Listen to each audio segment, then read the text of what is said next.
This week, we're going wide. It's kind of like a football analogy, right? Toss it wide. Show me the money. But we're going Leica wide, 21 millimeter Elmarit 2.8. This is a version 2.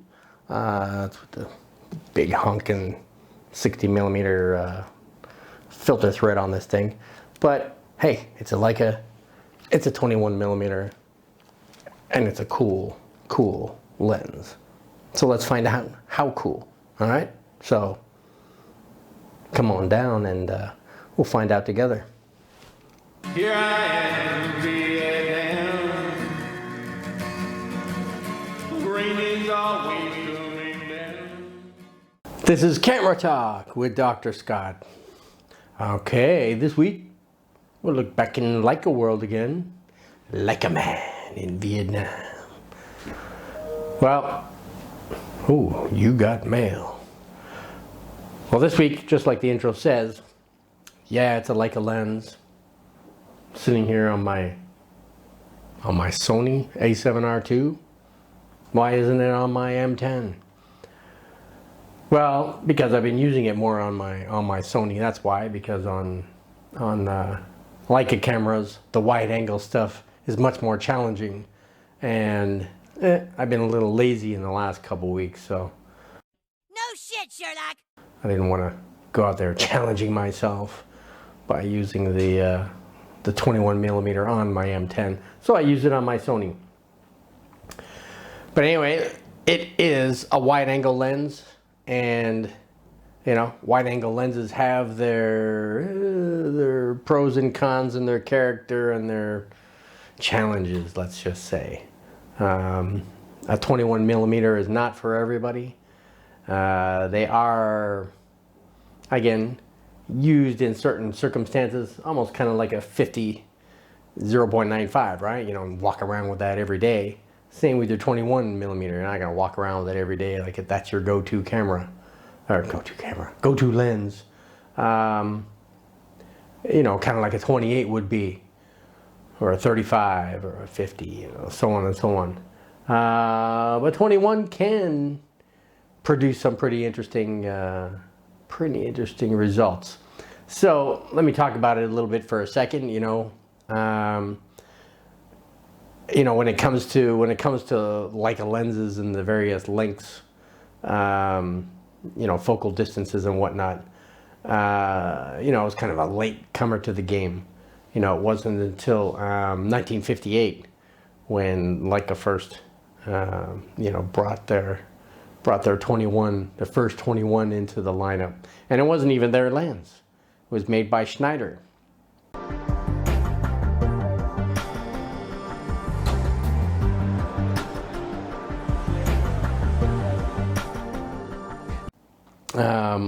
And Schneider, you know, made a few variations that Leica resold, rebranded as their own, even though they didn't produce them. So the very first version of this 21 millimeter was f4, and made by Schneider. Had 9 aperture blades, and this was made from 1958 through till 1963. So again, it was the very first 21 millimeter that Leica brought into the family.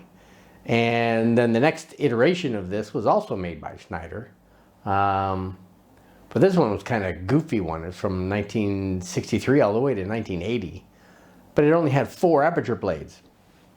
What the fuck? Who the heck makes a lens with only 4 aperture blades? Well, Schneider did. And Leica sold it as a Leica lens. And it was a 3.4, f3.4. You know, I myself wouldn't be too thrilled with that. I mean, if you're going to shoot wide open all the time, I guess no big deal. And it's not like you use 21 millimeter anyway for like bokeh balls or anything else. But if you're looking for sun stars and things, a 4 aperture blade sun star is not all that impressive, is it? So anyway, that's not what this video is all about. So forget that. But in 1980, 1980, all the way till 1980, Leica finally made their own 21 millimeter lens, and that's where the Elmarit 2.8 came in. So from 1980 all the way till 1997, you know, these were made by Leica in Canada. Good day. How's it going? Got the Great White North involved, and that's what this one is here. My particular sample here is from 1990, and so it's version 2 of the Leica versions that were out there. The first one had a 49 millimeter filter thread. This one's got 60 millimeter, so it's a big honking front end on this thing. We interrupt our program to bring you this important message.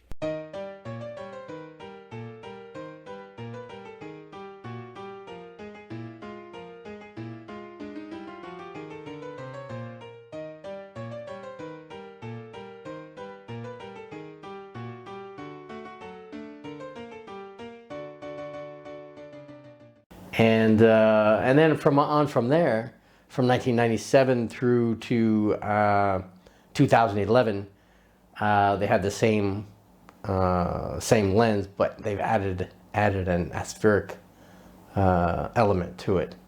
And then the next version after that went from 2008 to today, and it's the Summilux. Summilux version, and it's a 1.4. Ooh. So, and of course, to make a 21 in a Summilux 1.4, it's a big honking lens compared to the 2.8. And then they even made a in 2011, and they still make today. They make a 3.4 aspheric 21 millimeter as well. So, so those are the two that are current models anyway, is the Summilux and the 3.4. So 1.4 and 3.4 are the modern versions of the 21 anyway. So this is the version 2, you know, built in Canada in 1990, and you know, a little bit about it. Itself, it has good aberration corrections in it with very minimal distortion. So that's kind of its little claim to fame. Because when you compare it to the aspheric lenses, they actually have more distortion than this guy. Get the fuck out of here. So again, look at that. The version 2 has obviously some better features than the current versions do. Now, when it comes to you know, colors and sharpness and contrast and details and all these types of things, you know, the more modern lenses are obviously designed to outperform this bad boy. But when it comes to distortion, this one takes it. So details, contrast are okay, but they greatly improve by f4 to f5.6, and the range kind of is from you know, the ideal range is from f4 to f11, and after f11 the quality starts to go downhill from there. So that's the range you would like to operate in this with this particular lens anyway. So you know, and what do you do with a 21? You know, well, you can get some interesting environmental shots with that. Obviously, it's a wider, you know, it's a 92 degree angle of view. So, you know, it's pretty wide. You know, it's great for really what it is best for anyway, is getting a close-up subject and then including the environment around it to kind of support the scene. You know, so it makes for, again, some interesting you know, photographs all around. But let me show you anyway the kind of the you know, what it looks like. You know, as my usual, taking a photo of the end plate nameplate on my M50, which is filming this Canon M50, filming the this video right now. So I take I focus in on the 15 to 45 EF-M lens, and see how sharp I can get in on that. So I give you a kind of environmental shot, and then I crop it in to see what it looks like close up. And I'll do a couple different shots. I'll do one wide open. Why not, right? Just to show what the lens can do wide open, and then I'll stop it down to 5.6 to give that a shot. So let me. Where's my focus ring here? Oh no, that's the aperture. So what are you trying to say? All right, 1, 2, 3.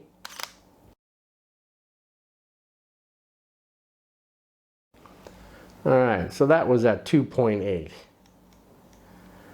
Now let me do the same thing, but at f5.6. And here we can see obviously a better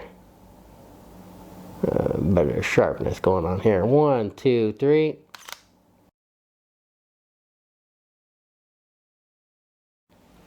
All right, so that was again, that was at 2.8 and 5.6, just to give you again an idea of the field of view that you get with a 21 millimeter, as well as crop in to see just how sharp or not so sharp the 21 millimeter is. Now, as always, I use my son Dylan,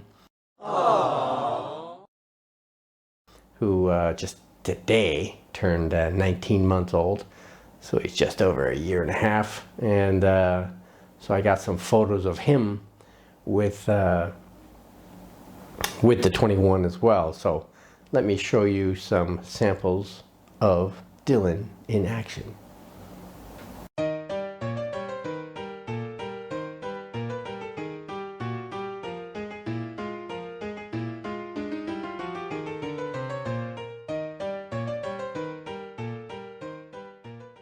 All right, and I'll show you some, again, random pictures of different things using the 21 millimeter as well, just to give you an idea of what else you can do besides take pictures of Dylan. All right.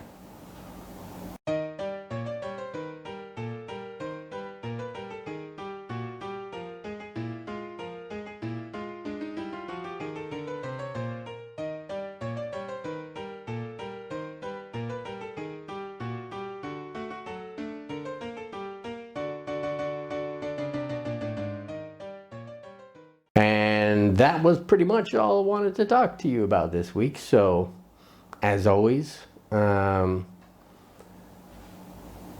need some software editing done? What you talking about, Dad? Software? No. Do you need some photo editing software to edit your photos? Well, I use Luminar and Luminar AI, soon to be Luminar Neo. It's it's just got all the bells and whistles and good bang for the buck. Actually, more so than Lightroom, of course. Everybody's all like, "Ooh, Lightroom," Photoshop and whatnot. Sure, they're great too. But for only $65, Luminar can do just the same types of things. And if you click below, you'll save $10.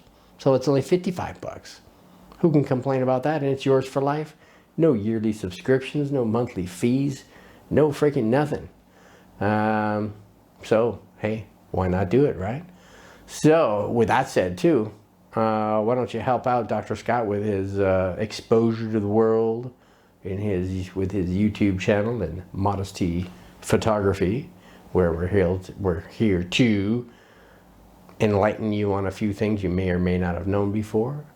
help you out with understanding how vintage lenses work and manual focus and the world of Leica and other such things to do with photography. Hey, we pretty much talk about anything on this show, yeah? So anyway, so why don't you help by subscribing? That's right. And if you could do it again, why not subscribe twice with your other login? And if you've got a girlfriend, boyfriend, husband, wife, third cousin, you know, whoever you get it on with. And now for something completely different. Why don't you subscribe or get them to subscribe? And lastly, stay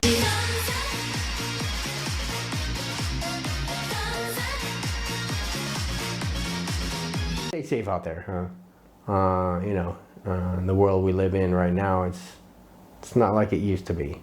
Kind of sucks. I don't care. I kind of miss the good old days of kind of doing whatever you want, going wherever you want, whenever you want, so forth and so on. Now there's all these rules and needles and shots and vaccination passports and all this crap. This mission is too important for me to allow you to jeopardize it. But hey, it's the world we live in and we got to live in it, right? So do the best you can, stay safe, and live another day so you can come on back next week for Camera Talk with Dr. Scott. All right, so thanks for dropping by. Have yourself a great week, a great weekend. Come on back next week. We'll talk about some other photography stuff. So why don't you take care and say bye-bye. Bye-bye. Here I am, Vietnam. Rain is always coming.